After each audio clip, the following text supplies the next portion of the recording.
You are listening to Heroes Never Die, your one-stop spot for all the latest news, Overwatch League results, and mishaps in Overwatch. Here are your hosts, Totemly Drunk and Edinar.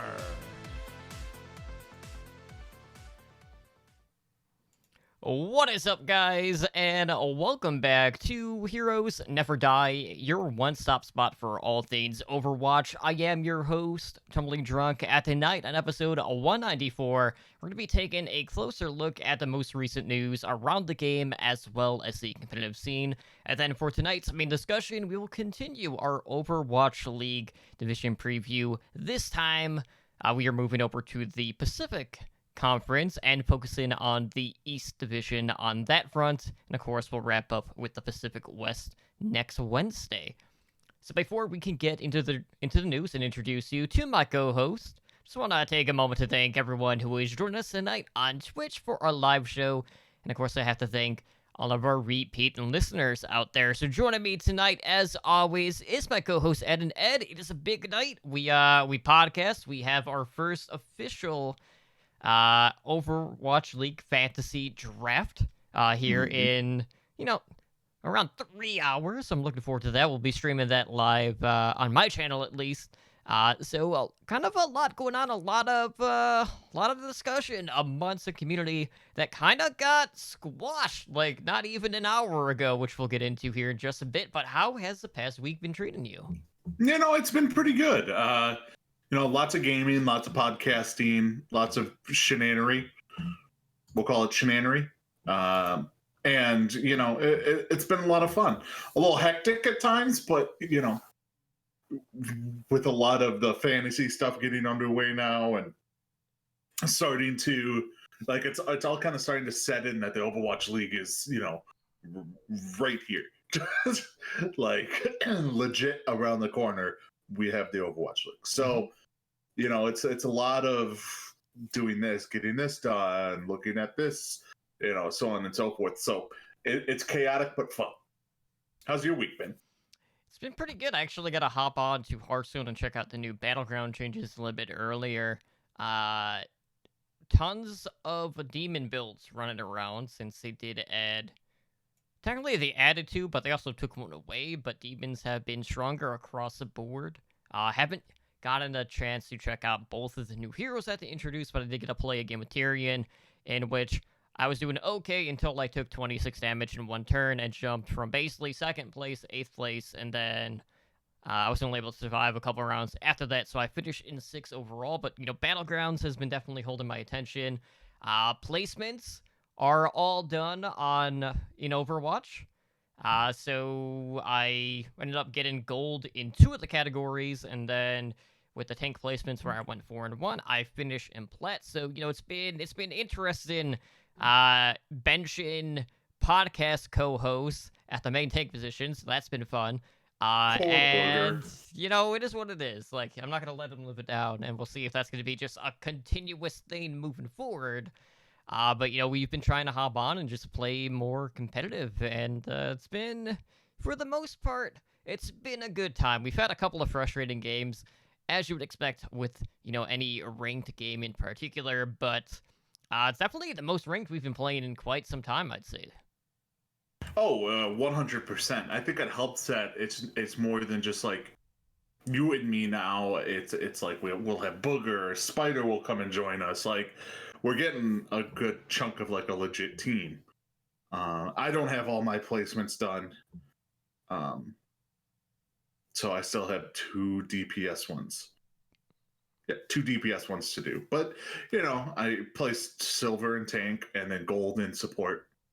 So I have no idea where the hell I'm going to place with DPS. It can't be that good. Bronze. I don't think so. I've gone 2-1 so far in my DPS placements. Mm-hmm. So I don't know what it will be, but I haven't placed done placements in what season is this? 2021? 20? 20. 7 seasons. I have not done placements. So Yeah, it's definitely a change. Yeah, hopefully it'll be a quick turnaround when it comes to leveling up. And like this past week, we basically talked about a patch that hit the PTR. That patch is already on live servers as of a day after our prior episode. So, surprise, it went quick. And lo and behold, after we had our discussion about, well, they never actually change anything when it comes to, being on the PTR through the testing and then it gets patched live. No changes at all, right? Nope. They changed the Doomfist one. So we'll get into that in just a moment. So just as a refresher, with patch 1.44, we do have the return of the Lunar New Year, which we'll talk about here in just a few moments. We got a new feature in regards to roll queue. And of course, we got some balance changes and a few other nuggets here as well. So the new feature is actually something that we've already been using, and that is the option to have party flex for roll queue. So you can select multiple roles when you are in roll queue now, which is, just great if you just want to let fate decide. Yeah, it's actually kind of nice because it's you would think that it would automatically probably put you at tank or something like that, but that's not the case. I actually queued for I did a solo DPS placement yesterday, and the DPS placement queue DPS queue was 4 minutes quicker than support. The support one was at 10 minutes. I'm like, all right, let's go ahead and not do that. Could have been a bug, but it was just weird. But yeah, we're definitely queuing up, and it's like, okay, we'll put one at each position, or we'll do two here, or something like that. It's a nice little feature. It allows people who don't want to be pigeonholed into one role every time to be like, oh, okay, nobody else will play tank, so I guess I'll play tank every single map. So it's nice. I like it. Outside of that, we also have some new things in regards to like the custom game lobbies, where there's a new data center preference set in for custom games. So you're gonna have more control over where the game ends up getting hosted, and that's more for like pug environments or for like tournaments if they need to like swap regions, or just the general lobbies. In that case, probably won't be like a huge thing that we'll actually end up using in really any situation on that end. But in regards to the balance changes, we've got more time to play with all of the changes. So the BAP immortality field, again, the max duration of that was reduced from 8 to 5 seconds. The cooldown was also increased from 20 to 25 seconds, with the amplification matrix alt cost being upped by 20%. Now, I will say, in the games that we've been playing, we still are seeing quite a bit of Baptiste. I haven't really seen, like, a huge differential in regards to the pick rate by any means. And a lot of that just stems from the fact that the damage and healing output is still fairly high. And we're not really seeing the window basically every single fight like we were used to seeing. But, regardless, like, initially we were kind of like, well, is this going to be the end of him at pro play? And that remains to be seen, at least. At our level, though, we're still finding a lot of use just due to the fact that the toolkit still is very good. You're just not having as much uptime when it comes to the immortality field at this point. Yeah, I mean, I even think I played him a little bit, and I really didn't notice all that much. I guess now you obviously can kind of feel that the ultimate cost was increased, but I didn't really feel the effects of the immortality field nerfs as much as I thought it would. But it's also one of those things where we're not playing with the most skilled players.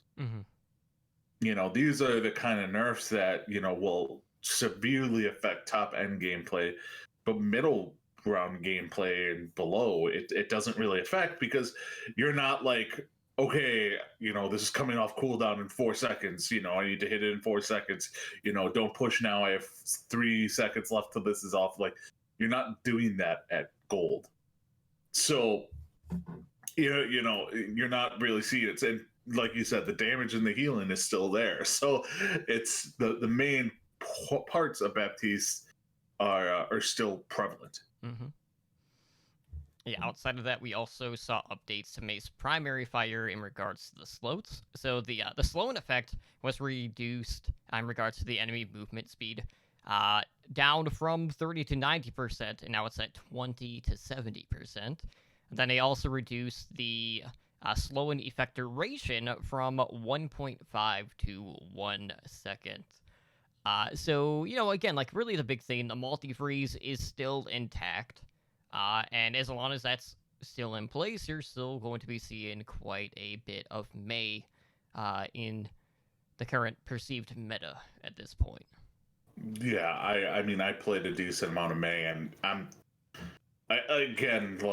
not really noticing a whole lot where we're at. Like a big decrease in like her effectiveness. She's still annoying as hell and still the Antichrist. Yeah, there were a couple of instances when we were going up against May and we were running more dive-esque heroes, and the escapability I could definitely notice when I was playing Tracer. Now, whether or not that's going to mean that dive will be relevant remains to be seen. But the next hero we're going to talk about, I have to say, like, I absolutely love the change that they made, and that was the Deva and the booster cooldown being increased from 5 to 3 seconds.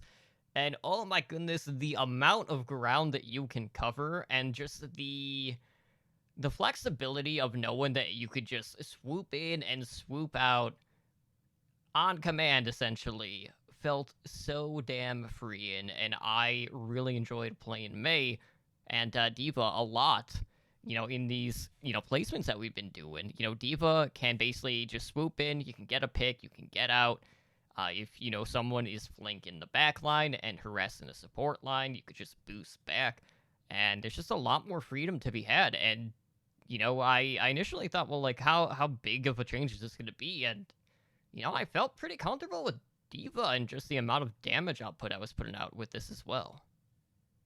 Yeah, it was kind of crazy, like how quickly you can just be like, all right, screw you guys, I'm going around. Like I can go do this now, I can go do this, I can get in, I can get out. Like Deva, I underestimated how big of a change this is. Like to Deva, like you. So I remember this pretty clearly. Is you were like, oh, the first match you played with Deva, you're like, I really like this. Like, I like the new Deva. The next match, I was tank, and I'm like, oh, screw it, I'll try Deva, see what he's. And I'm like, holy hell, like it's like playing a new Deva.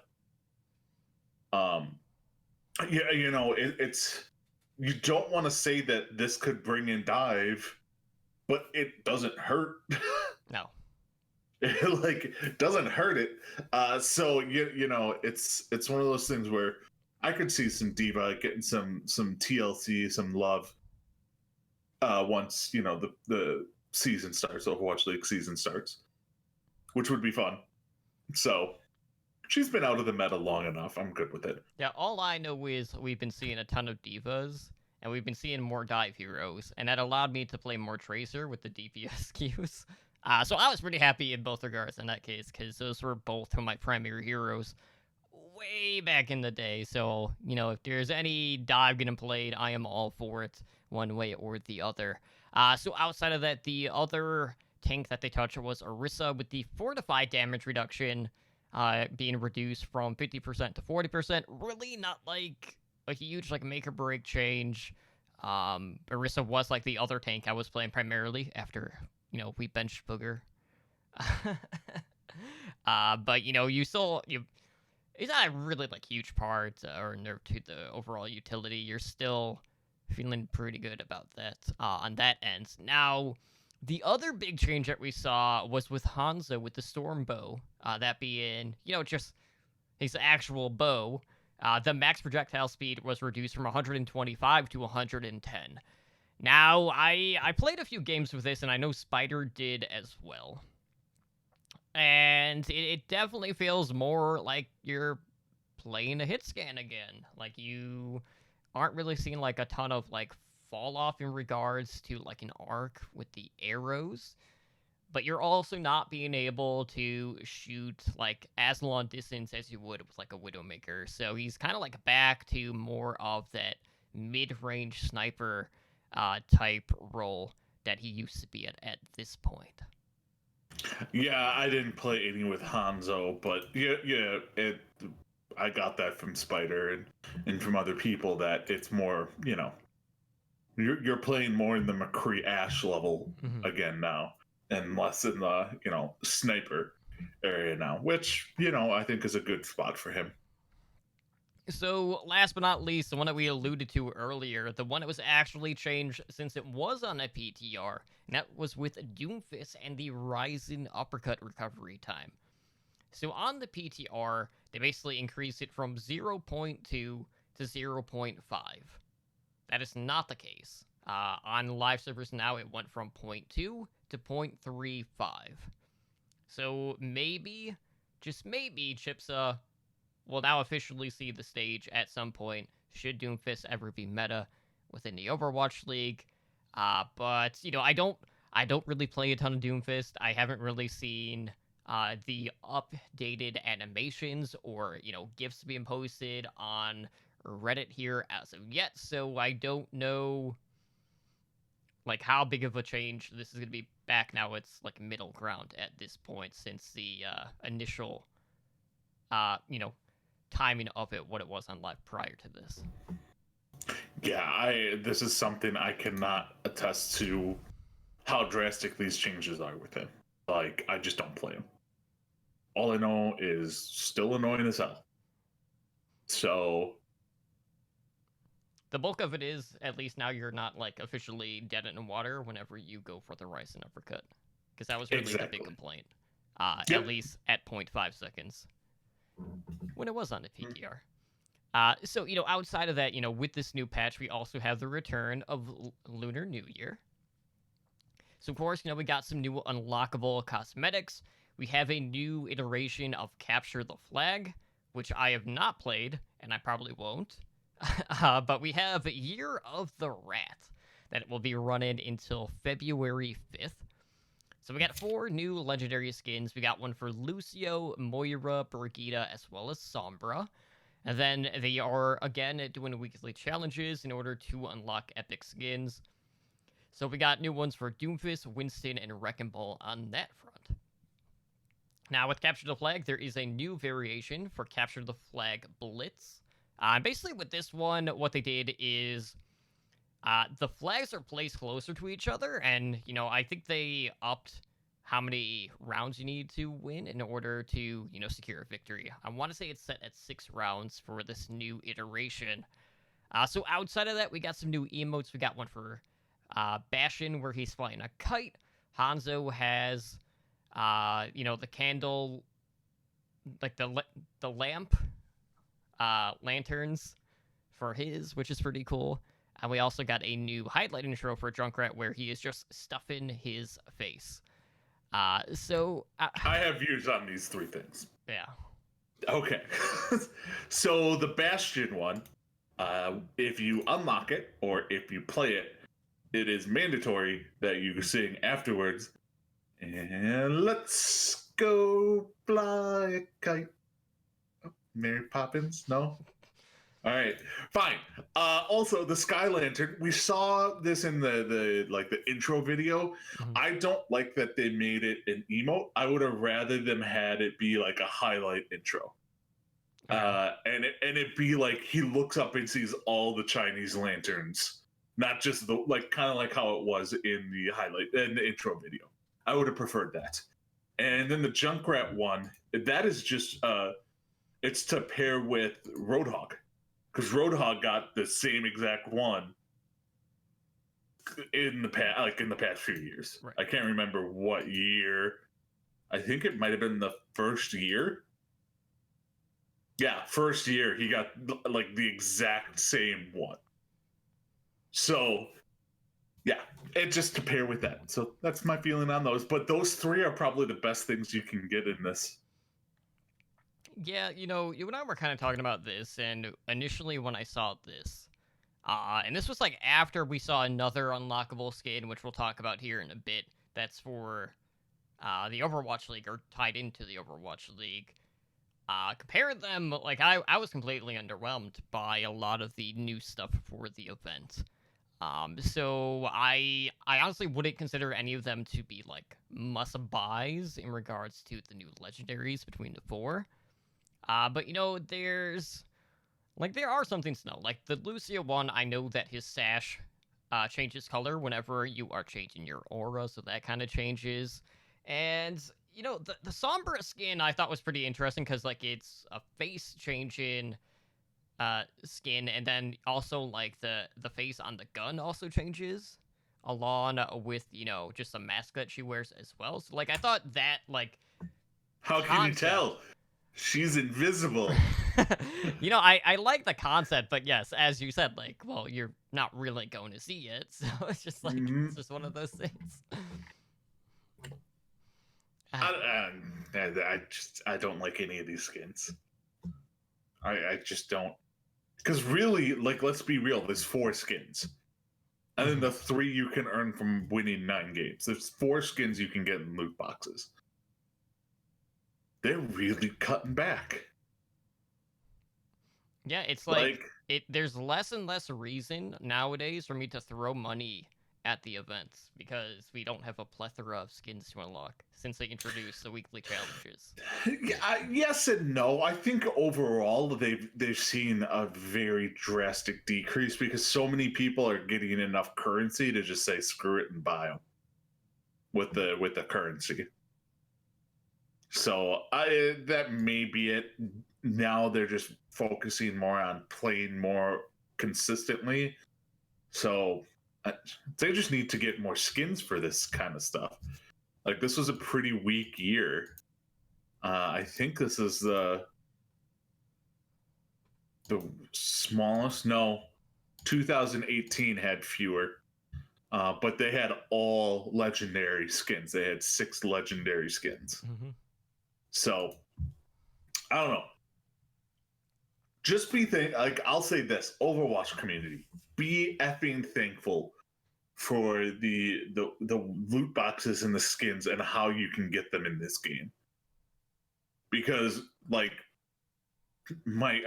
I'm really loving Apex. I do an Apex podcast.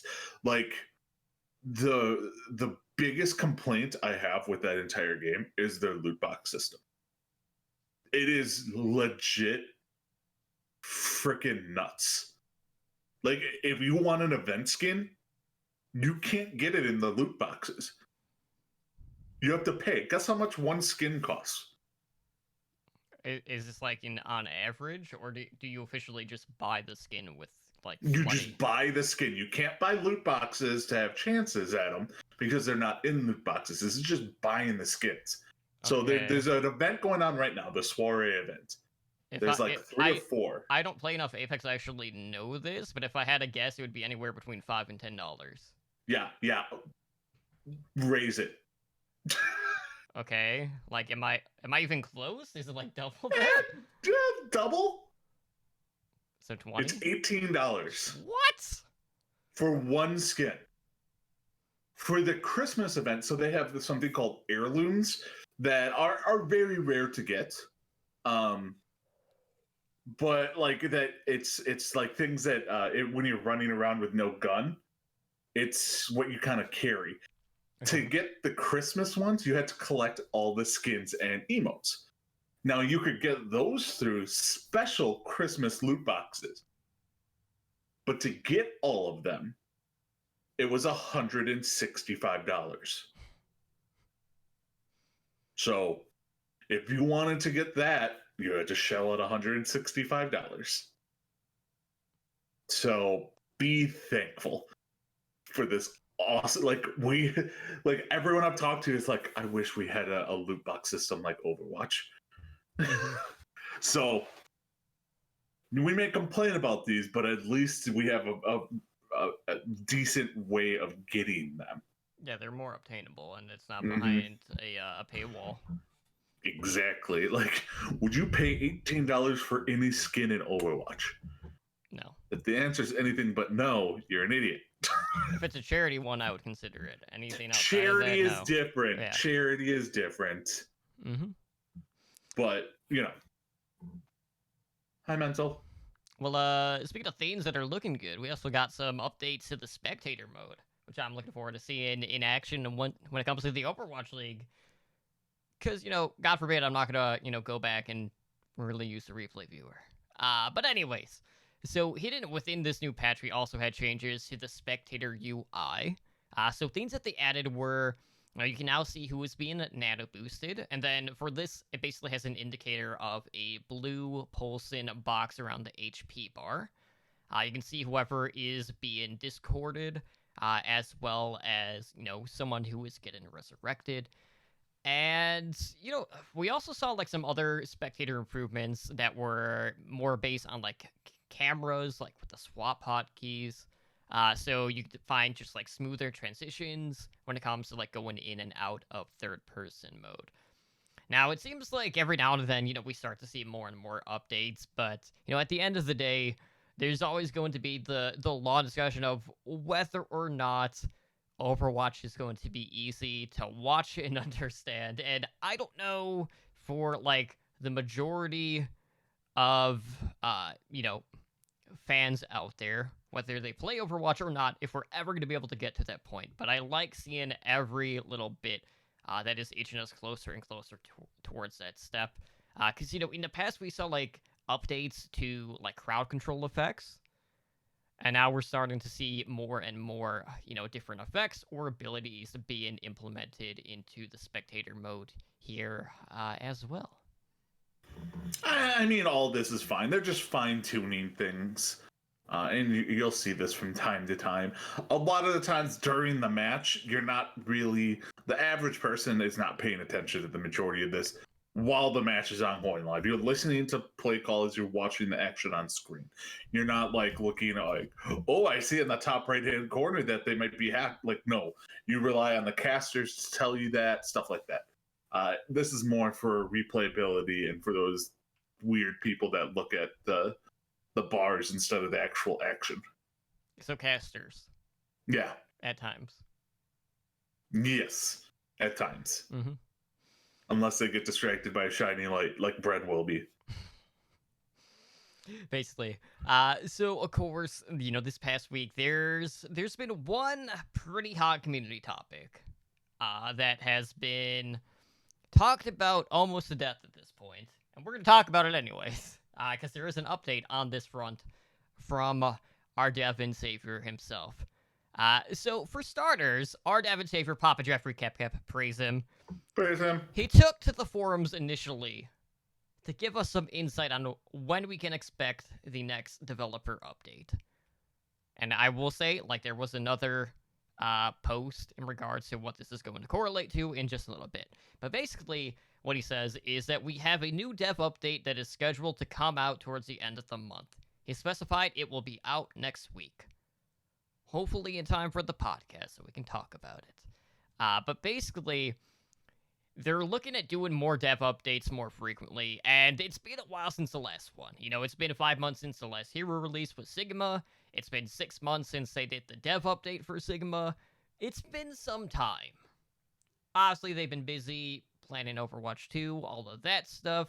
They clearly have something in the works, and, there's a lot of streamers out there. I mean, Emon was really kind of like at the forefront of this, who was teasing that significant changes are coming to the game in a couple of weeks.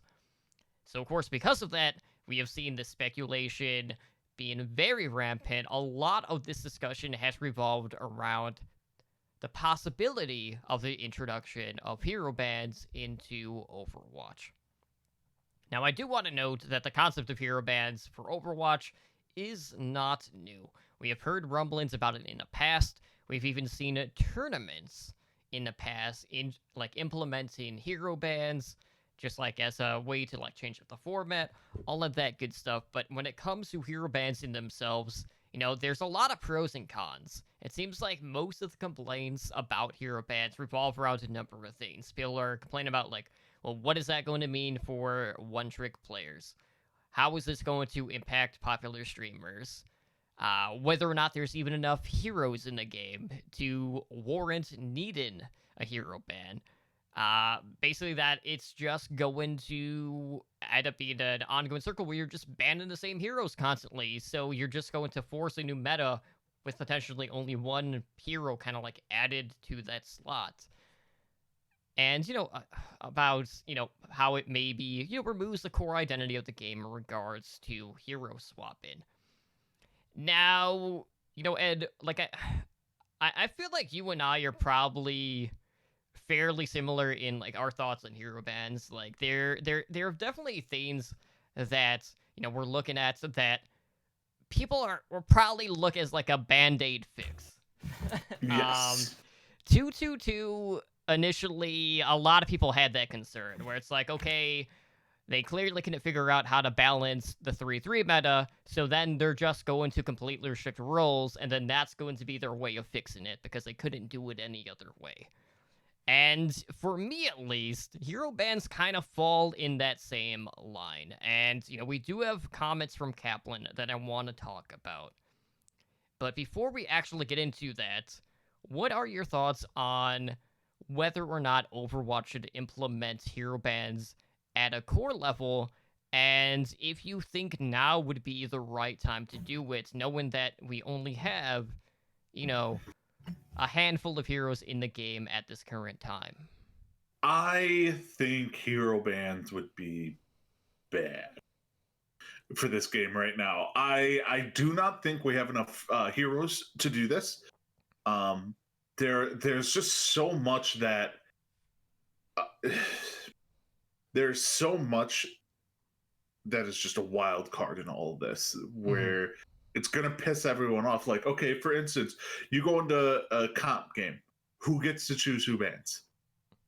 Now, okay, Does everyone get a vote? Is there going to be a captain? I feel like this is a completely other discussion in the fact that it's not even a guarantee to even be put in the base game. Maybe it would be something that they would only put in the Overwatch League. But yes, if you want to talk about how it could be implemented, there are a number of ways to do it. I don't think they would implement something like that in the Overwatch League and not the game. Okay. I don't think, because the thing is you don't want to be like, here's our game. We're going to do the hero ban phase. Now go play our game. We have no hero ban phase. Right. If you know anything about the Overwatch community, they will throw a shit fit if that ever happens. Because they have legit complained about every meta for 2+ years. Saying this game is dead, this is dying, you need to do this to fix it, this to fix it, this to fix it. They changed the meta, the next meta, horrible. Horrible for the game. You need to fix this, fix this, fix this. Mm-hmm. Change the meta. Oh, this meta is the worst thing ever. You need to fix it, fix it, fix it, fix it. Like, oh, now we need hero bans to fix it. Well, what will that actually do? Well, like, what are you going to do? All right. So Mental in chat says 1 ban per team, 2 each game. More than likely, people are going to be like, all right, ban Orisa. Ban Baptiste. All right. So you just go in and more than likely you're going to have a ban of Baptiste and ban an Orisa. So you go in knowing that those are going to be banned. Like, yeah, they could throw a curveball at you. But, like, I don't think hero bans is the way to go. And also, if, like, again, it ties into, yeah, in the Overwatch League, you're coordinated enough that you guys know who you're going to ban. But let's say you go into your comp game and they're like, ban Torbjorn. Okay? Then people are going to be calling for hero bans to be changed. Mm-hmm. It's just, they're never going to be happy. The only one thing, it's not really a form of hero banning, but I think it's going to be...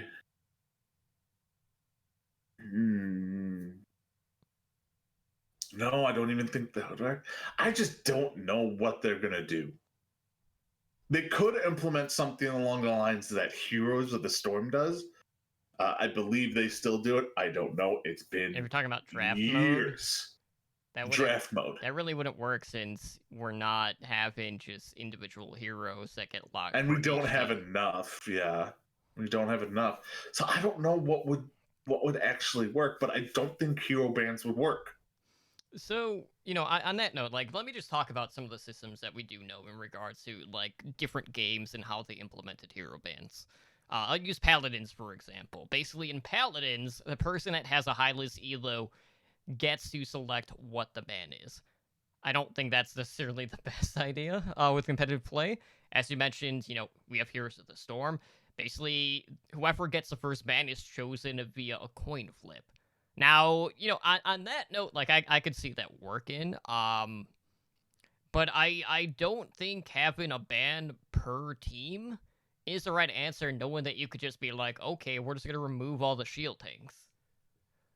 So if they were to do like a coin flip type thing, I would prefer it to just be one ban for the map, and they would leave it at that.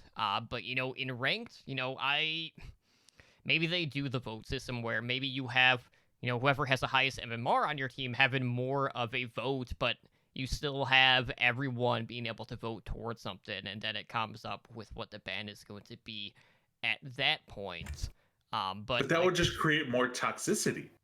That is a valid concern, yes. Like, it would be like the people with the higher MMR will be like, see, if they lose you, like, you should have listened to me. I'm better than you. And the game recognizes I'm better than you. Mm-hmm. So listen to me and get good. Yeah, so essentially, like, I just prefer to see it at the pro level, and in that way, the best way to do it is just being like, okay, if you're the home team, you get first ban, and then the next first ban goes to whoever loses, that map, essentially.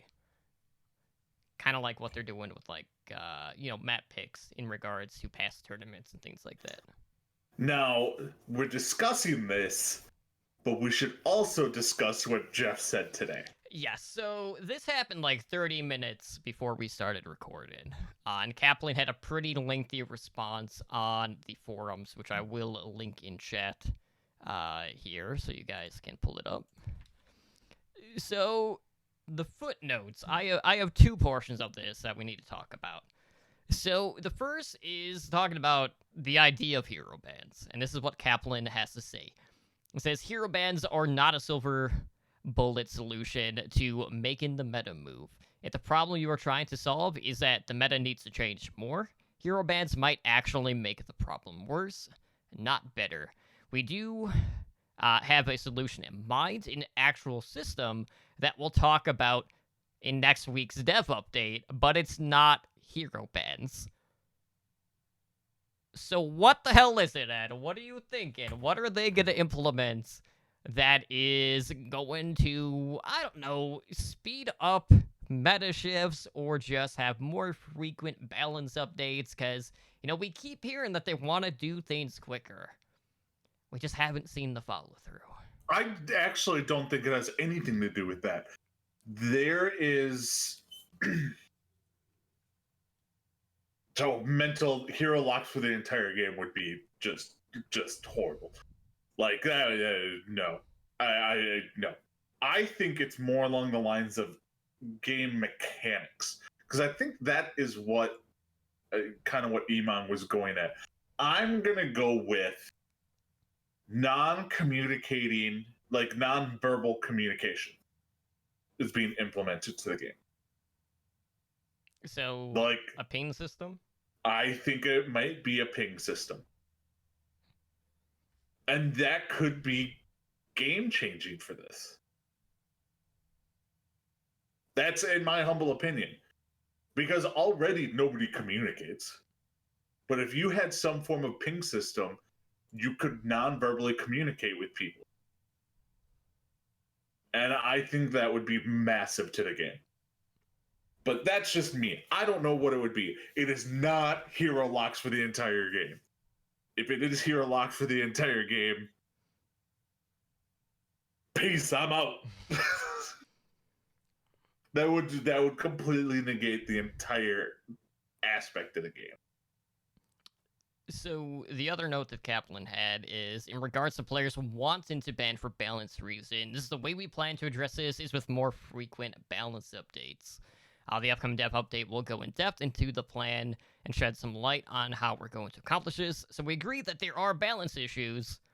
We agree balancing needs to happen more frequently. Now, I'll be honest, I don't have all the patch dates written down or anything, but I know for, like, the Overwatch League that we're looking at, like, every 6 weeks. Now, Ed, you will know, since you do play Apex, and there are a ton of people out there that play the BR genre, it is not uncommon for these other developers to implement a patch on a weekly basis. Now, Fortnite does it weekly. I'm not going to say that that would be the most beneficial thing for Overwatch, or that it's even a realistic expectation. But when Kaplan is talking about having a quicker cycle when it comes to balance updates, what sort of time frame do you think that we are going to be looking at here?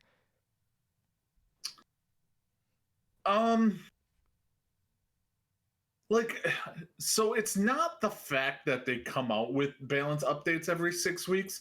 It's that it comes out every 6 weeks, then goes to the PTR for 2 to 4 weeks, and then goes live. So you're really looking at over 2 months in between PTR updates.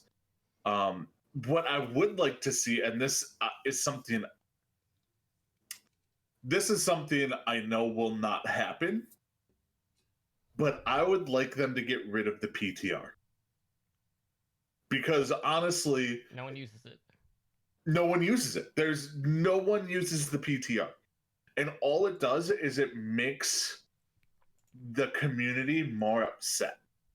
Because they see this on the PTR and they're like, well, this game's not playable for 2 more weeks till this comes out. You know what I mean? Like, I would like them to implement it into the game directly. Does that mean we're going to have unbalanced heroes from time to time? Yes. But there are things that they can do, and I know Apex just did something like this, and I cannot remember the name of the program or whatever that they're doing, but it allows them to put in patches without major updates. Okay. On a weekly basis. So it's basically like a hotfix patch. Yeah, it's like a hotfix, but it allows you to do more than just hotfixes. Mm-hmm. Like, it straight up allows you to do buffs or stuff like that. That is something where they could change something. If they implement something bad, they can change it within a week. Like, they could fix it like that. I do not know how that would integrate into the Overwatch League, but you know, if they keep PTR, they almost have to come out with it every 3 weeks. Because then you add 2 weeks on top of that for it to come out into, you know, live. So I don't know. And how much are they really going to be putzing with stuff with Overwatch 2 coming out? I just don't know how much. I mean, I'm not saying they're not going to put the effort into it, but all their efforts should be kind of concentrating on Overwatch 2 because that is your future. So, I don't know. It'll be interesting to see what this says. Also, don't believe them when they say they want to do more developer updates. We heard the same thing about cinematics. When's the last time we saw one of those? BlizzCon? It's been a while. Yeah. So A-holes. I'm still in the viewpoint of at some point Overwatch needs to go free to play ahead of Overwatch 2. And I don't see a situation where they'll be able to frequently update as much as what the community would want. Now, can there be more times where if they keep the PTR, they could just patch it the next week to live like they just did with this patch? Probably. But it hasn't been on like a consistent basis, so for the most part, it is like usually a month and a half to 2 months. Basically anytime we start to see balance changes on that front. So we're just gonna have to wait, see what they have in store for us. Hopefully we'll be able to talk more at length about whatever they have planned here in the near future. But the key thing is, guys, it is not in fact hero bans, so we can kind of squash those rumors or just set them aside for now. That's not to say that they won't revisit it at some point, but by the sounds of it, it does not fit their vision of the game. And Kaplan even noted that, like, a lot of people aren't actually pushing for that on the dev team, so that is worth noting as well. It will be put into the same area as Dance Studio from Wrath of the Lich King. And it's going to be put in that room and then locked away. I don't know. I still think some form of draft would be fun if they could figure it out. Mm-hmm.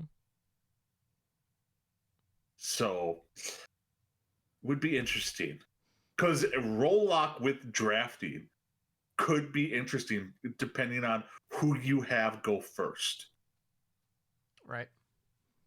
So, or you want to know something absolutely crazy? What? This will not happen. What's that? 1 hero per lobby. Yeah, like an actual draft mode. Yeah. Like, 1 wrist is allowed in game for both teams. 1 Reinhardt. Like, do that. You would have to implement a draft, yeah. Imagine it's just like whoever clicks on it first. And it's just the mad dash. Oh, that would be hilarious. And horrible. No, I don't think it would lock you into it for the whole game. You would be able to switch out heroes as long as nobody else is on that hero. I still think they need to have that. I don't know. I'm on the fence about that one. That would be something to maybe fickle around with on the PTR or in the workshop. There would be no meta.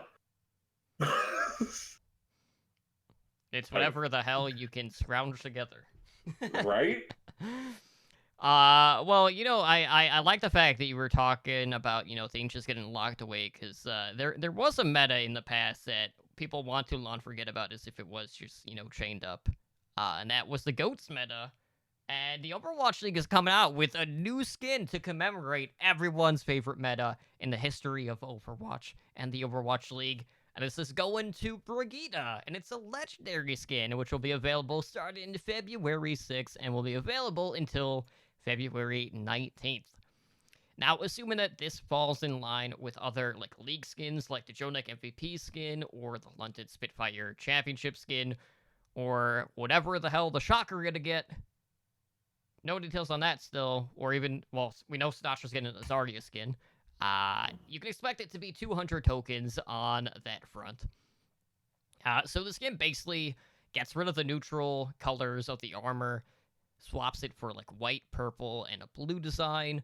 And we don't know yet if there's going to be anything else included with this, like any sort of voice line variations or any unique animations on that front. But when I saw this skin, I was like, well, why is this so much better looking than the ones that we're getting for the event? And I got upset. But I was like, you know what? I really don't play Brig, but I'm probably going to get this, which is more than I can say about purchasing some of the Lunar New Year stuff. Oh, I'm buying this day 1. Day 1, I'm buying this. And I don't play Big that much, but, we play enough mystery heroes that you'll see it from time to time. Mm-hmm. So, yeah, no, I love it. Overwatch just laughing at itself at this point, and it's great. Yeah, it's a total meme skin. Yeah, I wonder what the Shock will get, though. Because they're getting one for Sinatra, obviously. Maybe they should do... No, Lucio already has one for Moth. Not for Moth, but they already have a special Lucio skin. Mm-hmm. Don't they have 2? No, that's Genji and Tracer that got the all-star ones. Baptiste, maybe? Yeah, I'd say Baptiste. Let's go with that. Rascal Baptiste. But I'm gonna buy this. I'm assuming 200 tokens. Mm-hmm. I think I have like 600 or 700 right now. And then after you buy this, Ed, just bank them, right? Save Mm-hmm. up, stockpile for the Chicago team next year. And I will buy Buy all all of of them them. on day one. That's what you got to do. So let's see what's going on in regards to the Overwatch League. And, since we're already talking about skins, I'm just going to jump ahead and let you guys know that we got some new Overwatch League skins available in-game. And a lot of this revolves around the teams that recently had some recolors. That would include the Florida Mayhem, the San Francisco Shock, as well as the LA Valiant. So if you haven't been paying attention to the social media, Mayhem basically ditched the red and yellow McDonald's-esque color scheme to a more pink and blue look, which they keep saying that black is the accent color, even though that when you look at the skins, black is the dominant color in this case. Yeah, no, it's trash. You and I both really like the Spark skins, and we both really like the Spark. And when I saw this, I was like, I didn't really have a problem with another team picking the pink and blue. But the black just is too much for me personally. But I know there are a lot of people out there that still really like this, and they are just happy that Mayhem finally embraced the color scheme that their fan base really was hoping to see with the Miami Vice colors. Yeah, like the Miami Vice colors are the best new colors to come out. I like them better than the UCLA Valiant. The skins, none of the teams did good on the skins. Like the Shock skins are trash tier. They're Like okay. there's no way I would get them. They kind of remind me of like what we saw with Contenders, where it was just like black and white basically. Mm-hmm. I would be rocking the old San Francisco Shock skins if I had them for all of them. So just be lucky if you have those. The Valiant, whatever. I like the old colors better, but these are just as they're middle of the road. The Mayhem ones, I think the Mayhem in-game skins are better old. But everything else regarding the color scheme is better with the new colors. Mm-hmm. Like I still like the McDonald McCree. Still love that. Or Banana Ryan. Yeah, Banana Ryan. Like that's super fun. But outside of the game, I like the Miami Vice colors 10 times better. Mm-hmm. So, like, I mean, who knows? I may end up getting myself a Miami Vice Gargoyle jersey. Sleeper pick. There you go. So basically what happened is with the prior iteration of the color scheme for these three teams, they vaulted all of them. So you were no longer able to obtain any of the prior colors for the Mayhem, the Shock, or the Valiant at this case. So if you don't have them, you're SOL. But if you did buy them, You still have them. They're not taking them away. Mm-hmm. So you got that going for you. Yep. And, the Valiants have been finally announced in players that have long been rumored. So they did officially announce that after what was rumored for weeks on end at this point, that they've officially added a DPS player, KSP, to their roster. So KSP had competed with XL2 Academy here in Contenders 2019 Season 2. He then became a free agent after the team had dropped out of Contenders, like most of the Academy teams, in NA specifically. But he's been mostly known for his hit scan play on snipers, more prominently known for his Widow play on that front. And you have seen him play on the UK World Cup team for the past 2 years as well. So this means that the Valiant moving forward are going to have a 4-man rotation for the DPS line. So he'll be joining KSF, Apply, and Shax on that DPS line. And, it does kind of like free up Apply and KSF to maybe move to a more flex role on this team in particular. But really, at the end of the day, I just want to see how tongue-tied the casters are going to be whenever KSP and KSF are in the starting lineup or in the same map. Like, I don't know how much we're gonna see KSP. I mean, I don't dislike the signing, Well, but I think are you thinking like because of the meta primarily being like Hanzo Mei, maybe we'll still see a lot of KSF and Shax then? I'm thinking KSF and Shax. Okay. I'm a big Shax fan. I was a big fan of his at the end of last year. Like, I think Shax it might be the best DPS player on this team. He kind of showed a little bit of his versatility a little towards the end. Mm-hmm. So I'm a big Shax fan. And KSP coming in maybe as a Widow specialist, who knows? But it's good depth. It's very good depth. Like, this is a pretty good DPS lineup for the Valiant. It's definitely the best part of this team. Yeah, the rest of the roster is crap. But their DPS lineup is pretty darn good. Yeah, and you know the funny thing about this was, Platchet had been doing their team previews. And they were going to upload the Valiant episode, but they ended up having to take it down. Because they were waiting on this announcement, basically. Because Custa, again, not the first time, leaked some things that he should not have said on the podcast. One of which was not only the sign-in, but one of their support players not coming back to the team. I don't know if you heard about that.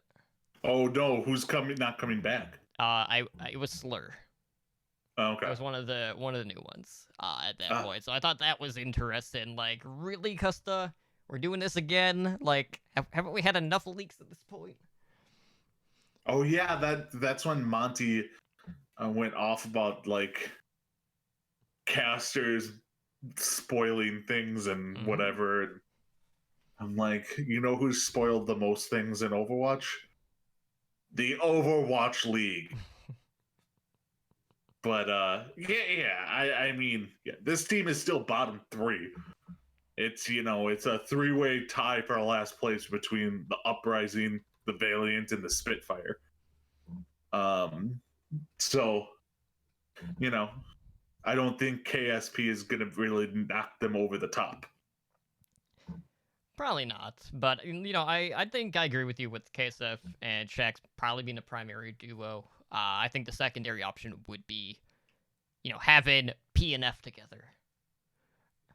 On that case, so outside of that, in other Overwatch League news, we got an update on what fans can expect whenever they are attending some of these homestand events. And if you're going to the games, you can unlock exclusive team sprays.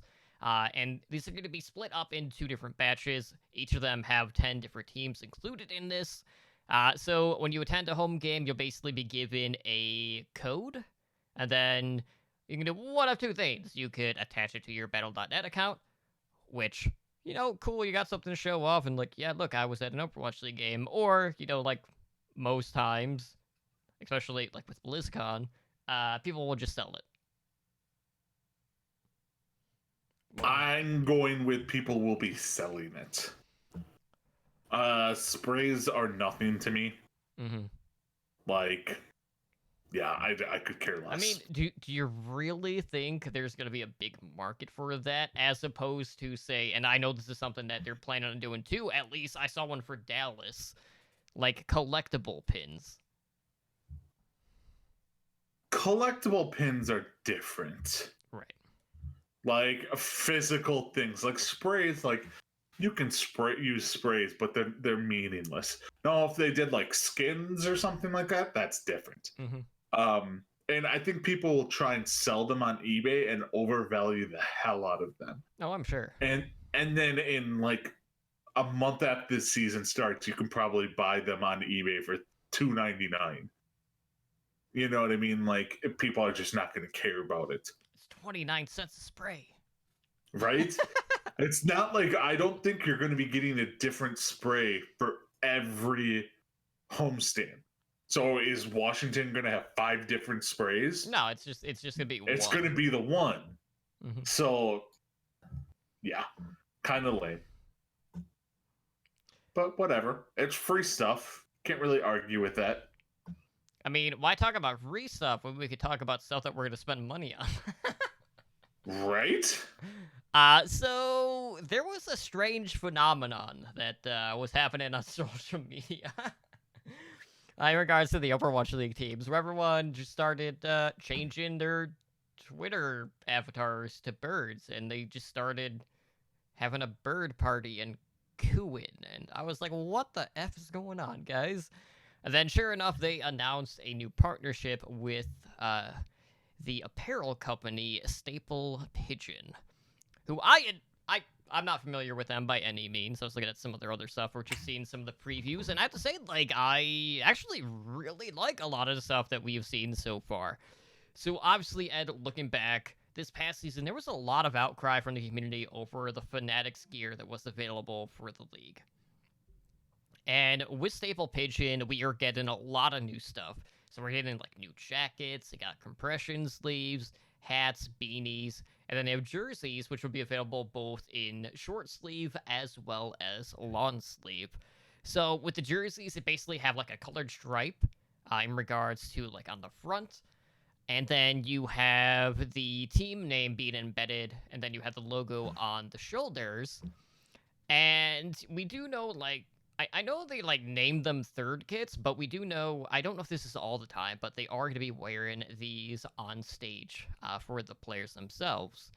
And we do know that these will be going up for pre-order here very soon at the end of the month on January 28th, which would be next week. So next week is going to be a busy week. We got the dev update, we got new Overwatch League gear, but there's one problem with this, Ed, and I know this is something that you've brought up time and time again, and that's just how close it is to the season start. Mm-hmm. This is ridiculous. Like, season is how many days away? Like 3 weeks? Yeah, I think it's like exactly 3 weeks. And we still can't buy the gear for the season. Like, what in the actual shit is going on right now? Like, you are missing out on so much. Like, you could have had this stuff up 2 weeks ago and been selling it left and right. Now it's like, okay, yeah, we're gonna still buy it, but like, you're missing out on 2-3 extra weeks worth of revenue because you're just really, really, really bad at marketing. Like, it is overwhelmingly horrible marketing by Overwatch League in everything they do. Like, there has not been one marketing thing that Overwatch has done that has been successful to me. Yeah, and, you know, on that note, I do want to add, like, I feel like it's definitely been worse this offseason because, you know, you're looking at everything going on around the league, obviously. And, you know, it does feel like they were waiting on all of these departures to be announced before they were going to announce anything new. But we are, you know, 16, 17 days away from opening weekend for the 2020 season. You know, we still don't know who is all on the desk. We don't know who all the caster duos are. We don't know what the broadcast rights are going to be. Hell, we don't even know what the broadcast rights are for the COD League, which starts in a matter of days. Like, and there's it's a lot not of only unknown. that we don't know, they're not the ones telling us. Mm-hmm. They're just letting the people tell them themselves. You're just letting the other, like, you're marketing by letting your employees market for you. Right. At their own pace. That is just stupid. Now, back to the apparel. I like the look of the new apparel. Mm-hmm. The only thing is I did not dislike the look of the old apparel. I really didn't. I don't dislike the old apparel, but it's going to come down to the quality. Right. The Fnatic stuff was bad quality. If this is good quality, that's awesome. But we've been burned in the past. Mm-hmm.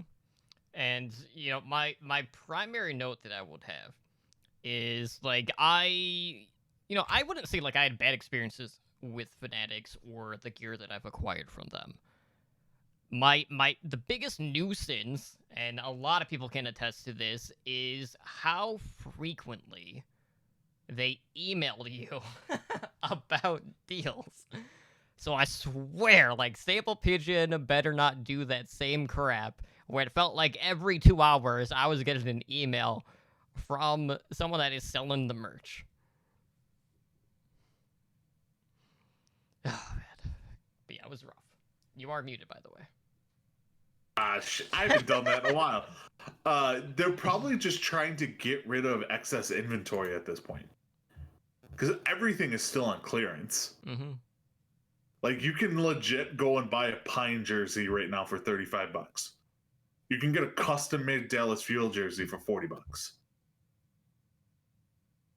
Like, yeah, they're just trying to get rid of stuff at this point. Right.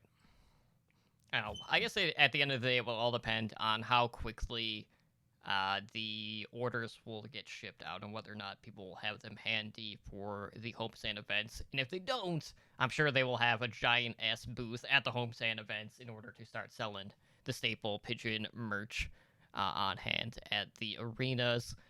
So, last up, before we jump into the main discussion, we do have an update on the desk. You know, something I just griped about, and that is the fact that we got Zoe taking on a new role this season as the host of the desk. And, she did this, she announced it over on Twitter with a rendition of Cups by Anna Kendrick. Who I'm sure, everyone knows it's on it at this point because it was from, Pitch Perfect. But, this is someone who has taken on several different roles. She started out as an interviewer. This past year she was on the desk, but in an analyst-type role. And, of course, like we heard about, recent departures with the Overwatch League, Chris Puckett, Malik Forte were both gone. And I do want to note, Puckett did mention that he will be emceeing the inaugural New York Excelsior homestand event, because, he is in New York. So, it just made sense that either him or Golden Boy was going to take up that role for that specific event. But I feel like this will be a much better suited role for Zoe as the host. Because, there are times where she did stumble a little bit on the analysis side of things, but, she's always beloved by Twitch chat and the community as a whole. And, she's really embraced whatever new role or new opportunities that have come her way within the Overwatch League, and I'm sure she's going to do just fine in this role. Yeah, I think she'll be just fine. I think it suits her pretty well. And yeah, like the fans love her. So it's not like you have anything to worry about that. So I think this is good. I'm glad they were able to keep her. While everyone else is gone. So yeah, I think this was a good call. Good move.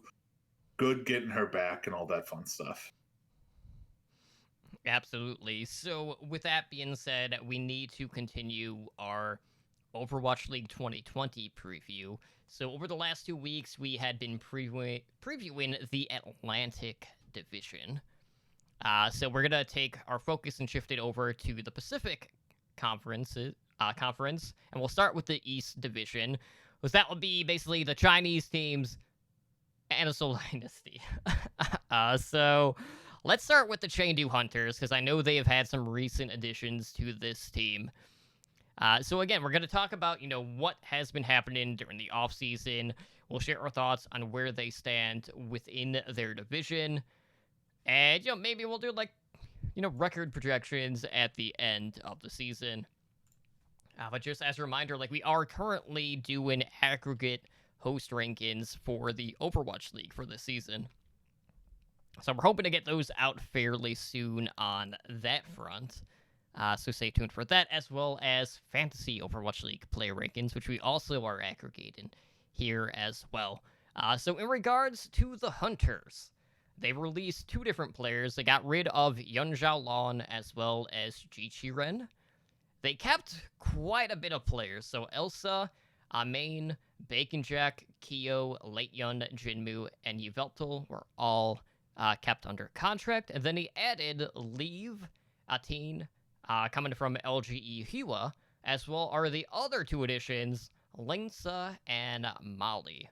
So a lot of talent coming over, kept in-house from their academy team, which was LGE Hua. And I do want to note that the contract for like this academy team or like this partnership is no longer active. So they basically took the talent, they promoted it to the main roster, and I don't know what's gonna happen at that point. At this point, for LGE on that side, but we basically knew like Leave was always going to be the guy, right? Like this is someone that everyone is expecting to have like the biggest splash on this team. He was under a contract with the team, but only as a streamer because he was underage at the time. And we've been able to see in the past what this kid has been able to do at the Overwatch World Cup. Just go back 2 years ago, watch the China matches, see Leaf play like 21, 22 heroes throughout the World Cup, and you will know, like, I stress a lot that, Surefour plays a lot of stuff, but he's not good at a lot of things. And this is, like, the complete opposite. So I'm really excited to see Leaf popping off. Now, I will note with Atin, when he was on the Academy team, he never actually played with the Academy team. So that promotion is a little bit more intriguing. Prior to that, he was with Hong Kong Attitude. But, with this team, everyone's still looking at it as, well, like, this is a Wrecking Ball team. Is that going to change with the addition of Atin? That remains to be seen. But it does give them more options at main tank, which is always welcome. Should, Wrecking Ball not be able to cut it for this team in this season. Now, with the support additions, I do want to note that there is a lot of hype behind Molly. And, in China, there's a discussion going on about, like, who's the better flex support between Molly and Coldest, which is another signing we'll talk about here in a bit. Both are rated fairly highly. Both seem to be pretty even in regards to what the community thinks, but it seems like the China scene favors Molly more so than Coldest, and some of these supports actually have synergy prior to that with Yveltal, so I don't really picture too many situations where Lanesa might come in because of that, because they have been paired in the past with Yveltal. But, for the most part, the Hunters, they got a big upgrade at DPS. And we'll see how much potential that is going to unlock with Jinmu. Because one of the primary things that we saw this past season with the introduction of 222 was, Jinmu at 3 DPS was a standout. Jinmu at 2 DPS per team was kind of an afterthought. And we'll see whether or not the addition of Leave is going to have an impact on that as a whole. Yeah, no, it's one of those things with the Hunters. They're the Hunters. Like, you hate to put it that way, but it's exactly what they are. Like, you don't know what to expect from the Hunters. Like, let's say Wrecking Ball is in the meta. Mm-hmm. Well, then the Hunters are probably going to be just fine. But if Wrecking Ball is complete trash in the meta, they're a bottom 5 team, and it's like, where do you put them in between? Leave being on the team, like, they have a very, very good DPS lineup in Leave and Jinmu. I don't think anybody's going to argue that whatsoever. I think they upgraded, at least, if not new starters, but in depth with their support line. And then, like you said, they got a team in the tank to go with a Meng, who it wouldn't be surprising if you saw both of them play at the same time. If you ran Orisa or Reinhardt and Wrecking Ball, and they do something like that, or some weird ass Winston Hammond combo. You know what I mean? Like, it's the Hunters. We just don't know what they're gonna do.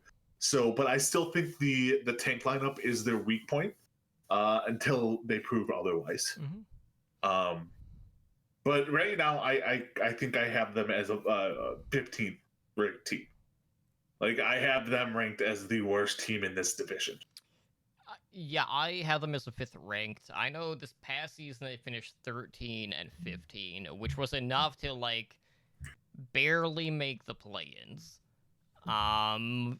So this is a tough team to kind of like try to figure out because Hunters are always gonna do things their own way. This is not a team that follows the meta for the most part. They would throw off-kilter stuff at you, and then when you thought they were going to do the same, they would just run meta, and that would throw people for a loop. But if we're talking about a team that has a distinct style or a distinct identity, Hunters is the first thing that comes to mind, and it will always be the first team to come to mind. So, if you're expecting different strides, the Hunters are going to be the team that you need to keep an eye out for. It's just a matter of whether or not, like, these secondary pieces, primarily at tank is probably the biggest drawing point because, you look at Elsa, you look at Leityon, and, they were probably average, but, like, they were never, like, really big standouts at any point in the season. And, Amain had his moments, but he definitely fell behind on anything that wasn't a wrecking ball. So that's a lot of pressure to be put on your front line. And because of that, they kind of just fell middle of the pack this past season. And I feel like it's going to happen again. But I think, I want to believe that Leave is just going to unlock all of this potential and all these capabilities for someone like Jinmu. But I don't think the supporting staff around this team is going to be able to enough to bolster some of their weaker positions. But I'm happy that they kept everything in-house. I like the promotions that they made. They also promoted Ray and Dokebai, who are going to serve as co-head coaches. They're coming from LGEU as well. So I guess at the end of the day, we'll just have to see whether or not the front line is going to be able to keep up, and whether or not, Jinmu is just to be able to have the impact that he's had in the past when they were running 3 DPS. But I'm excited nonetheless. Like, if I'm going to get a Hunter's jersey, which I might actually do, like, I'm definitely going to get one for Leave, because this has been someone I followed through and through year after year, and this kid is going to pop off, and I cannot wait. The DPS talent here alone for the rookie class is the best that we're going to see yet in the Overwatch League. Oh, hands down. This rookie DPS class is going to be insane. It's, again, they're just going to be crazy. So, would you be shocked if the Hunters place top 6? Yeah. You would be. Mm-hmm. Like, I could see them, like, in some weird world being, like, a top 5, top 6 team. Like, if Hammond becomes meta, I mean, this team gets infinitely better. Because I don't think anybody's going to argue that Amang is a top 2, 3 Hammond wrecking ball in the league. My only concern about this argument is the fact that we also haven't really seen a ton of wrecking ball. So more by default, then yes, it would be like a top 2 or top 3. Yes. But it's just one of those things where did anybody see them making the playoffs last year? Yet they did. Right. Like, so I still think they're the worst in this division. But I looked at the rankings. Me and you are very opposite on the majority of this division. Yeah. Yeah. Outside of the Spark, we are very opposite. To be honest, I haven't really looked at yours, so I don't know them offhand. But anyways, let's move on. Let's talk about the Guangzhou Charge. So the Charge, quite a bit of moving pieces here, both in and out. So they released Fraggy. Bishu was sent over to the Gladiators, or I should say back to the Gladiators. They released Only Wish. Happa is now on the New York Excelsior. And Rise is no longer on this team. So they kept Eileen, Rio, Nero, Chara, Happy, and Shu. Now the pieces they brought on, they signed Neptuno from the Philadelphia Fusion. Wea was picked up from T1W, and then they signed O2 Blast Flex Tank Kron. So, Hotba was really one of the standouts on this team, and I will say, when it comes to individual talent, I never really questioned the charge this past season. A lot of this team and some of the issues that, they were facing were based on their communication. This was definitely a Frankenstein team this past season when they were building this expansion team. This team went 15-13. They were positive in regards to map differential, finished 9th overall.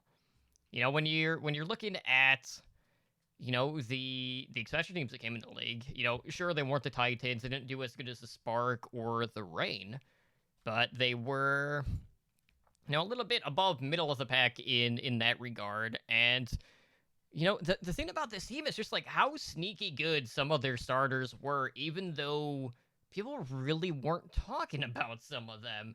And I say that more so for like Rio at the main tank position, who no one really talks about this guy at all. He just flies under the radar and he just continues to perform. And I will say, like, losing Hotba was a big deal, but I really like who they brought in. Kron was, to me, probably the second best flex tank that was on the market. The other one being Hanbin, who went with the other Element Mystic players over to the Paris Eternal.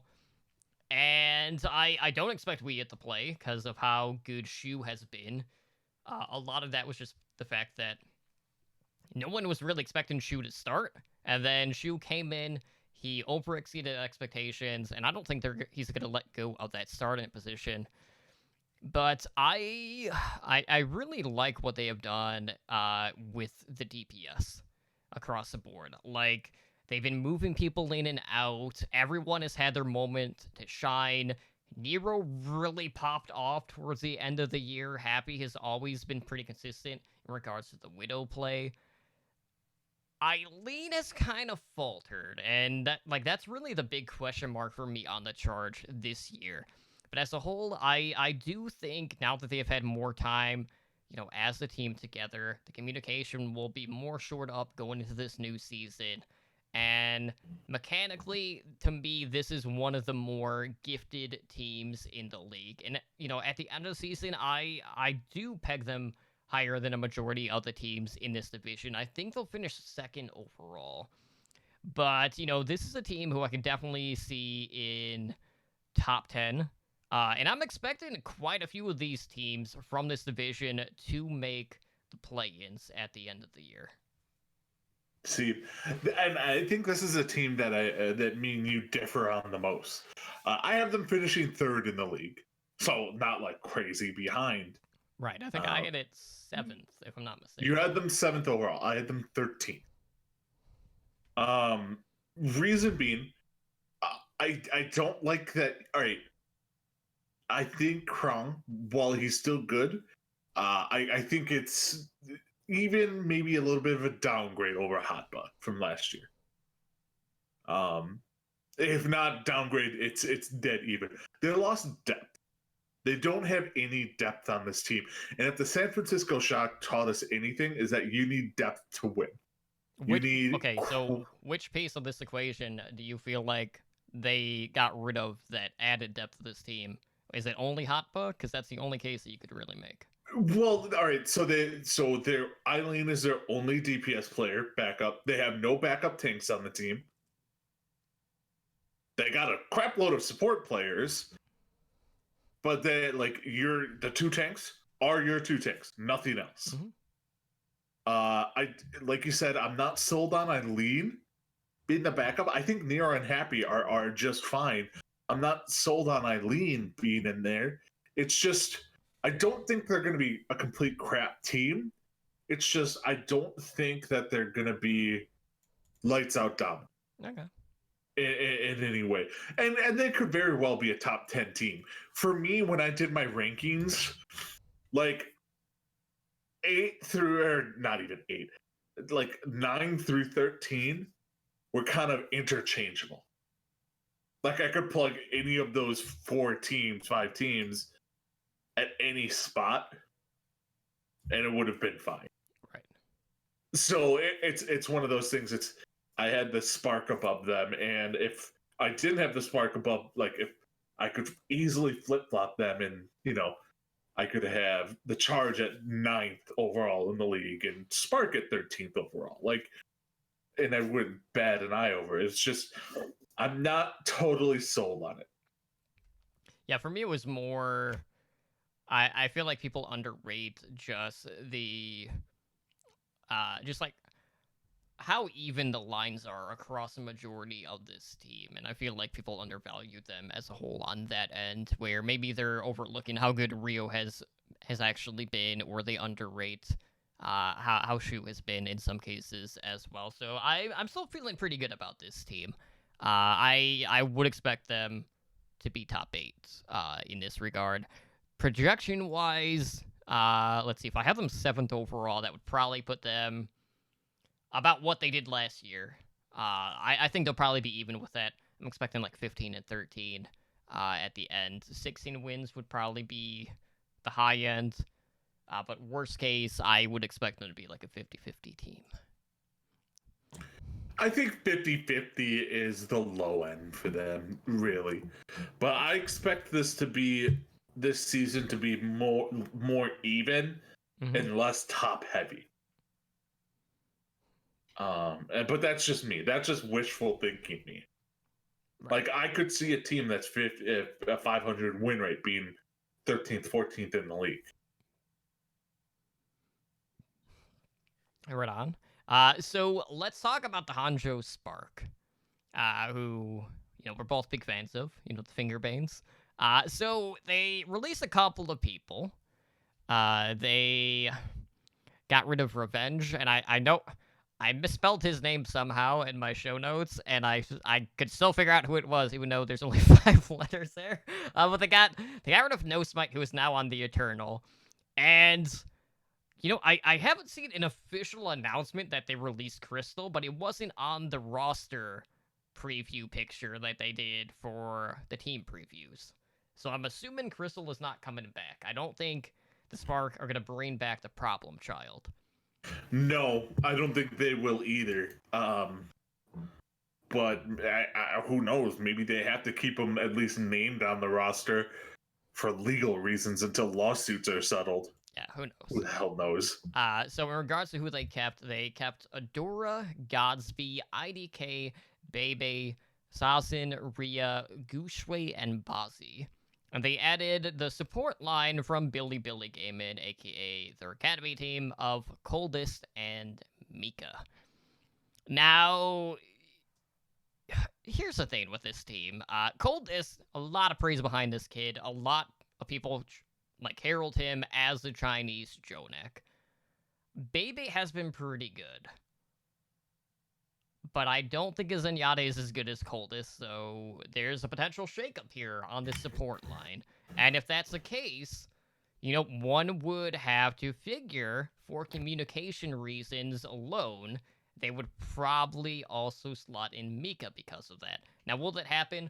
I don't know, but I would imagine if they're playing Coldest, Mika would be in, and I don't think they're going to intermix in regards to the support duos on this particular team. Now, I will say, the thing with the Spark has always, for me, been, the DPS line. Godsby has always been the cornerstone of that DPS line, and every complement or every secondary option has just kind of been slotted in and underwhelmed. Adora was pretty shaky. We didn't see Sazin. Bazi didn't look that great either, and it's just well, what's the identity of this team? But they basically had a very consistent front line. Their support line, also very good. And then they just kind of made do with the pieces that they had at DPS, and that was enough. But this team really excelled at the 3-3 meta, and we saw a little bit of fall off with the introduction of Rollock. So I have my reservations because of that, knowing that this team has always kind of been slow to adapt to the changes that are coming to the league. And I don't know whether or not the changes that they are incorporating, because it is only the support line, is going to be enough to fix that issue, which was one of the primary standout problems that they were dealing with, especially when it got towards the later end of the season, as well as the playoffs. It's one of those things where they're the most confusing team to actually judge, because like you said, they were great in 3-3, and then the 2-2-2 roll-out came, and then they took a giant shit, and then the playoffs came, and then they got to the lower bracket, fine, and then they basically won through until they played the Shock in the final game. Mm-hmm. So, like, they were the 4th place team last year. And, I mean, they won, what was that? 18 games. Yeah, 18 games. But they won 2 matches in the playoffs. Yeah, 2 matches it would have been.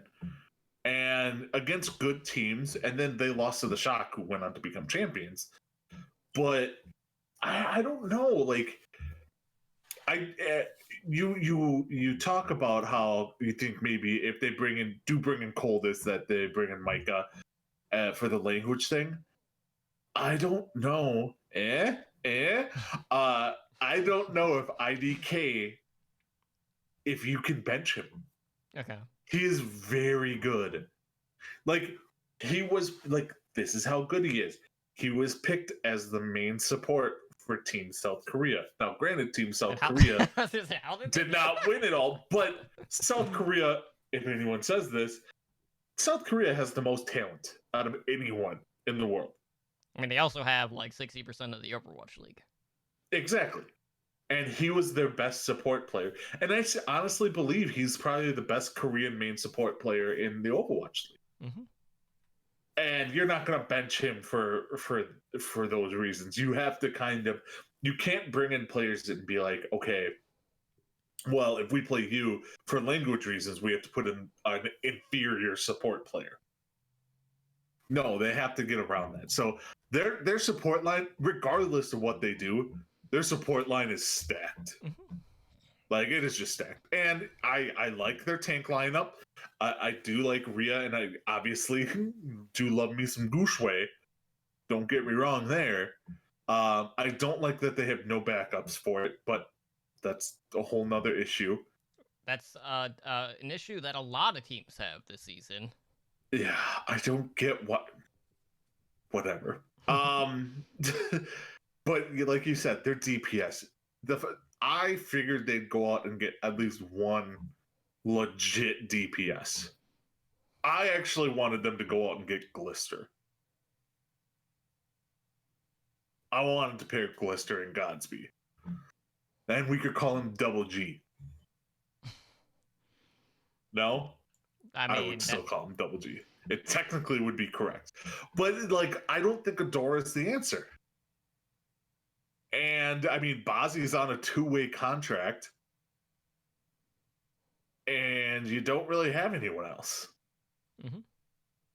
So it's like, yeah, this DPS lineup is as good as Godsby is, and Godsby is a very good DPS player. It's just not enough with Adora in there. So, I don't know. I have them as the number 2 team. Kind of flip-flop them in the charge whenever you feel like it. Right, and I have them as 3rd. Yeah, and overall you have them as 8th, and I have them as 9th. So it's like we kind of have them in the exact same location. Yeah, like, you know, I feel like they'll be very close to the charge. This is probably a 15, 13, 14, and 14 team. In that range, in that regard. So moving on, and let's talk about a team that's definitely made some interesting decisions, both in good and bad, and talk about the Dynasty. So the Dynasty, a lot of things have changed on this team. They got rid of Zunba. Jahan is now over with Vancouver to get paired with Twilight at flex support. Juxay, the in-game leader, is now with the Outlaws. They lost Fleta and sent him over to the Shanghai Dragons, and then Hidley is on the London Spitfire. So the pieces that we kept were Michelle, Illicit, Marvell, Fitz, and Toby, with the new additions to the team, 3 of which being from the Spitfire. We got Prophet, Gesture, and Bedosian, most recently. And then they also promoted Creative, the flex support from Gen G Esports, which is their academy team. So it's worth knowing if anyone is familiar with the teams that I follow, and I do follow a lot of Korean esports. Entering the Overwatch League, my primary teams were London and Seoul. So I am feeling very conflicted about this team, as people have probably already heard with my power rankings on Overwatch League Network. And, at this point, it's just like, well, my teams have basically just swapped places. Now, obviously, there were some issues going on with the Spitfire this past season, and they decided to go in a new direction. They didn't feel like that championship core that won them the title in the first season was going to be enough to, cut it anymore. So they basically completely blew up the roster, they rebuilt it, and now we have what many people are considered to be London 2.0, now in the Seoul Dynasty. But this is a team who has gradually improved. Season 1 was a definite letdown for the Dynasty. Season 2 was more promising. They actually made the playoffs, which they didn't do prior. They performed better. They were able to go like 15-13. Their map differential was actually pretty solid at plus 14, which was like, I want to say like 5th best in the league this past season. So, we'll take it, but they took a couple of losses that they probably shouldn't have. That team probably should have been like 5th or 6th this past season, but they picked up Prophet, who I really like.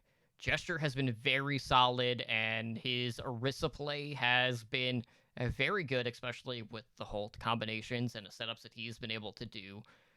But, this past season, the storyline for the Dynasty was substitutions. Losing Fisher. Who the hell started, right? Like, there were so many swaps, so many switches, that it was just hard to, kind of gauge how good this team actually was. And now they basically lost some of their OGs outside of Toby. And, I don't know if Toby still has a spot on this team. Like, how good he's going to do, knowing that we've really had a changing of the guard. Kind of, across the entire landscape of the Overwatch League. So, that's probably going to be the thing I'm going to be looking at closest with the Dynasty this season, is how well Toby is going to be able to fit in here. And, it's just a matter of, well, are these pieces of the Spitfire the ones that were part of the reason why they won the championship, or were they part of the core problem on this team? And I don't know. Maybe it was some of the other pieces, maybe it wasn't. Maybe it was primarily Bird Rain, who can now go plague the Gladiators at this point. But I will say, the tank line on this team, I was really impressed with this past season. Whether Fisher was in, whether Marvell was on the main tank position, this team actually had a distinct style, and Fisher actually fit this team, and they were able to play off of that aggression fairly well, even though I was a little concerned about it initially. So I wouldn't say, I was super enthused about picking up Gesture as much as I respect him as a player. I don't think that it was a necessity, unless it was just okay, you have to take a package deal. But losing Glister, to me, is probably the biggest blow across the board. Because I feel like the DPS offerings that he would have provided for this team far outmatch what Fitz and Illicit collectively can bring. Yeah, it's... this whole team is... I don't know how to take them. I think you actually put it best on Overwatch League Network, is are you actually getting the the Spitfire 2.0, or are you getting Spitfire 3.0? Like, yeah, like, are you getting the Spitfire who won the championship, or are you getting the Spitfire from the end of the season last year? When you get Gesture, Bedoshin, and Prophet. Now, Prophet, I will say, Prophet is legit a top-notch DPS player. That was an upgrade in my mind. Mm-hmm. I don't know. I don't know how I feel about the tank situation. Gesture, I want to say Gesture is going to be their permanent main tank, but I'm not sold on that. I'm not saying Gesture will not be won't play, but I could 100% see them running something along the lines of Winston on some maps, Reinhardt on others. Mm-hmm. And if you're running Winston, you put in Gesture. If you're running Reinhardt, you run in Marble. And then you play Michelle as your off tank, who has shown that is a very good off tank. And this allows you to be a little bit more flexible, and you still get Marvel in there, who really shined. I do like the Bedoshin signing. I don't hate creative on this team. It's just that Bedoshin, I think, is much better, especially Ana play. And Toby is Toby. Toby is a good main support. And needless to say, he has no competition, so Toby's not going anywhere, I don't think. The big issue is going to be in their number 2 DPS.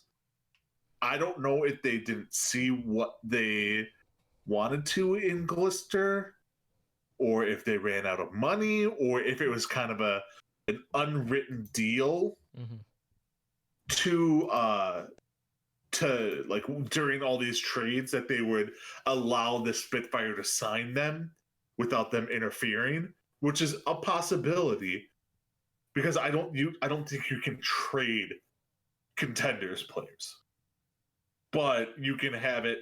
Hey, we're gonna throw in Glister. You have to just sign him. We're not gonna stop you. Type of situation. So, because Glister would have made this team complete. Mm-hmm. Like, Glister and Prophet would have been just sick. So I do think they're the best team in the Pacific. I have them as the number 6 team overall. You have them, I think, at number 10, which blew my mind. And I think that is partially from the disappointment.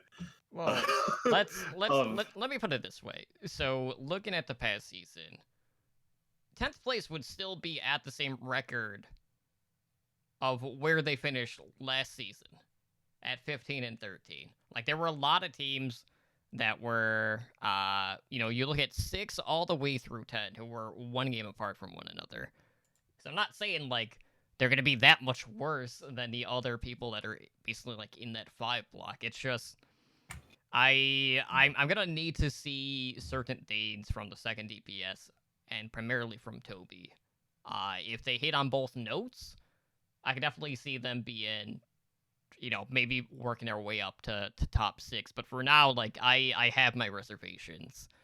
Am I going to be excited nonetheless? Absolutely. I cannot wait to see Prophet. And I'm sure I'm going to pick up another jersey for the Dynasty, as I've been doing pretty much every season. And Prophet will definitely be the go-to in this case, since I still consider him to be the best DPS player in the league. Yeah. So I think they're going to be good. It's just how well they can implement these Spitfire players into their roster. So we'll see it. We'll see how they do. Yeah, as a whole, I have high expectations for this division as a whole, at least, to be play-in and above. So we'll see how they fare on that front, because really the only one that I'm questioning more so aren't going to make the cut are the Hunters in that particular case. So that would leave us with the final team for this division. We have the Shanghai Dragons, who have made some other interesting decisions. And this is a team that people have ranked like all over the place. So they released Yunjin. Gamzu is now with the Dallas Fuel. They got rid of Koma, and they most recently released Envy, who I believe retired. So they kept Izayaki, Dia, Gaguri, Luffy, DM, and Dedeen. So, you look at the new additions, there are a ton of new pieces incorporated here. They brought back Fearless, who was on Team CC. They got Fleta from the Dynasty, Stand 1 from Gladiators Legion. Void was picked up from the Gladiators. They got Lip from Blossom, and Lige gone from Runaway. So when we're talking about depth at DPS, I am really enthralled by the additions to this team and just this DPS line as a whole. If I'm considering like the elite or the potential to be elite DPS lines out there, you have the Shock, the Fusion outside of one particular piece, which is a very obvious one because they only place one hero. And then the Dragons. I think all of them are top 3 in the league in that regard. Now, the biggest question mark is the tank situation. Losing Gamzu could be a very big blow to this team. Losing Gamzu's dog also could be a very big blow to this team. So they had Stand 1, who, I wasn't super familiar with on Gladiators Legion. I know prior to that, he had subbed in Team Envy. He looked good for that 1 or 2 games or whatever he played, and then he got signed to the Legion. I didn't follow NA contenders enough to know how he fared on that front. And, when everyone has been doing their power rankings, everyone was just looking at main tank and being like, well, can the Dragons really ride that? And then I'm just like, well, we have seen a lot of teams in the Overwatch League have what many people would perceive to be average to middle of the pack, main tanks. Or really, anyone on the front line. And yet, somehow, they're still able to do really good things. It's all about the people that you have built around them, or just who surrounds them, right? A lot of people don't peg Super as, a top 5 main tank, but he's on the Shock with a ton of depth, and then all of a sudden that brings his level up as a whole because of how strong of a unit they are. I feel like the Dragons this year have that sort of potential, but the thing that I'm hesitant about is more so the off-tank situation. Now, this has been a common trend for this particular team. Gaguri's always kind of just been there, but hasn't really been playing.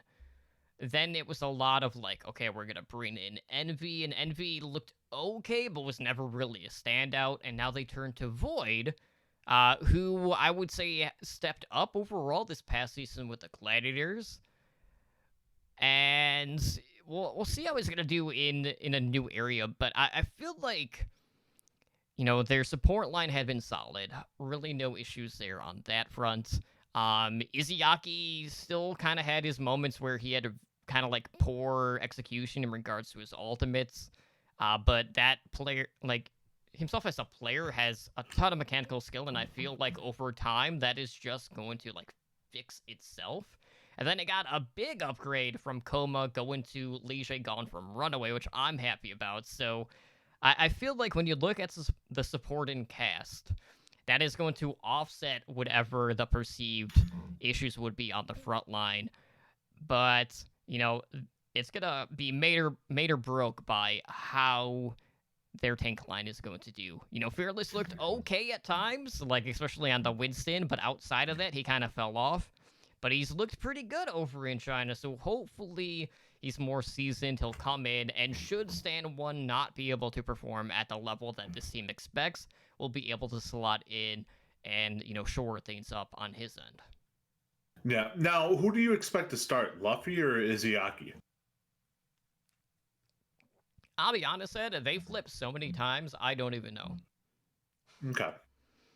Well, like it's a coin flip. Like, all right, so I am one of the people that have the Shanghai Dragons rather low, and the reason being is, okay, they were our stage 3 champions.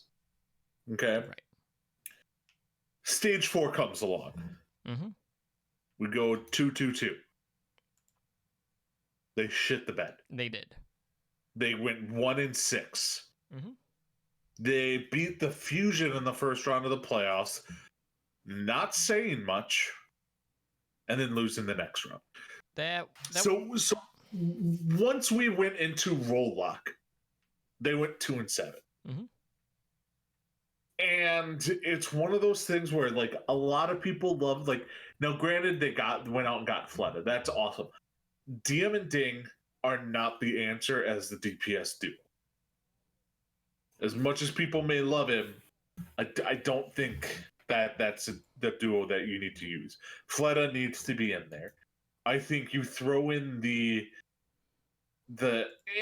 of the main tank and the who's going to be your flex support, and then Void. While Void is an upgrade, Void still isn't that great. He's like average. He was average. He was an average off tank. I wouldn't consider him elite. Now you did get Liege Gone is a massive upgrade at main support. I will agree with you on that one. But I think overall their tank line took a regressed. Their flex support situation stayed the exact same.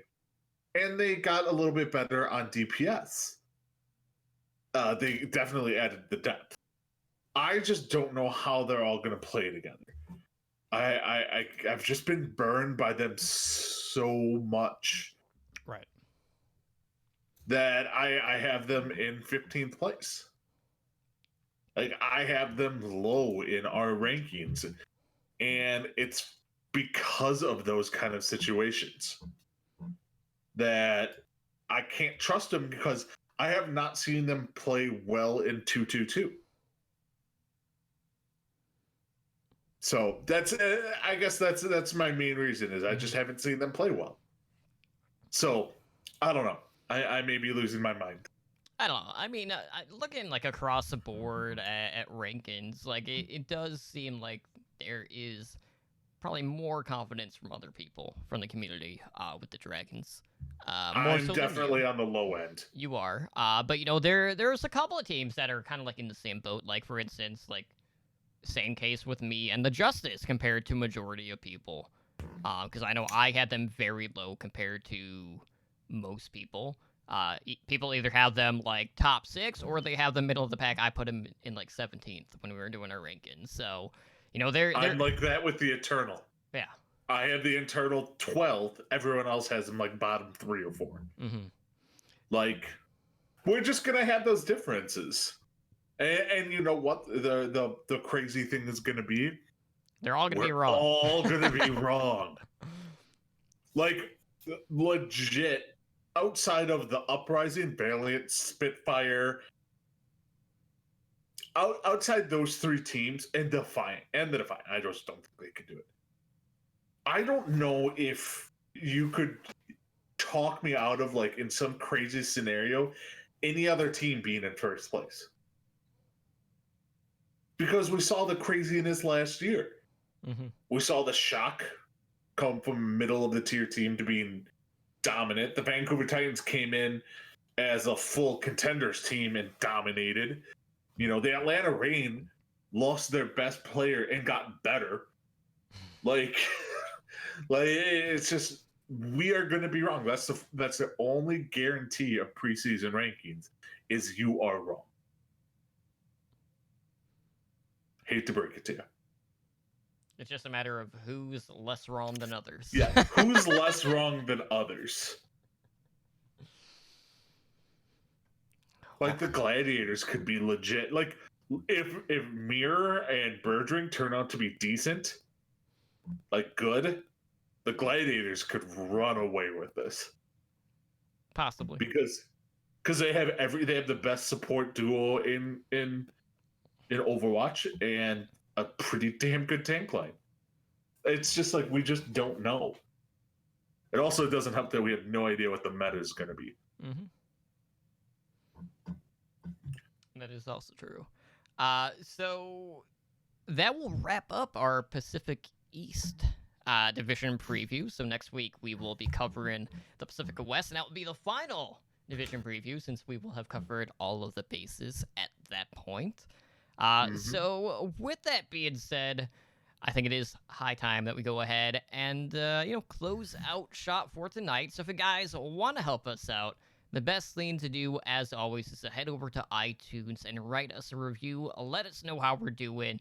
And if you would like to see us incorporate anything new into the show, we are always open ears on that front. If you would like to find additional Overwatch content, of course, we got our podcast directory, aka Overwatch Recall.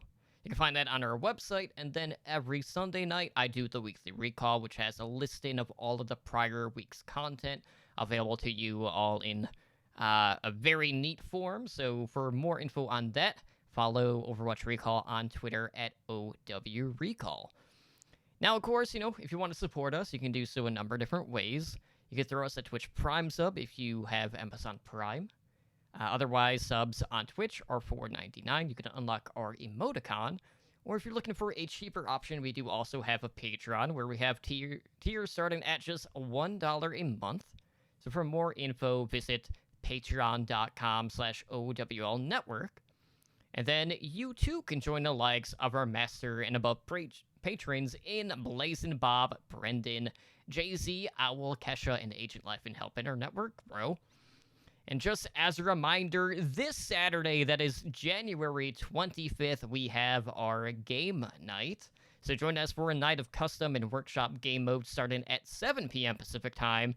And I'm sure we're going to be hanging out in the game night lobby over in Discord ahead of that time. So if you want to, sync up with us, run quick play, or whatever, get warmed up ahead of time, feel free to do that as well. But we will be streaming all of that live on our Twitch channel. So come join us for a night of some straight-out shenanery on that front.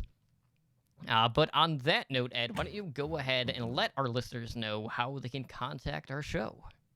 All right. So you can reach us through email at hndoverwatch@gmail.com. We are on Twitter, and that's at @hndoverwatch. You can go to our website where we have everything at owlandshow.com. We do have a YouTube, and that's youtube.com/Overwatch League Network. We are on Discord at discord.me/OWLnshow. So make sure to go over there, especially if you want to do game night, because you will want to be in there to chit chat with us while we all play.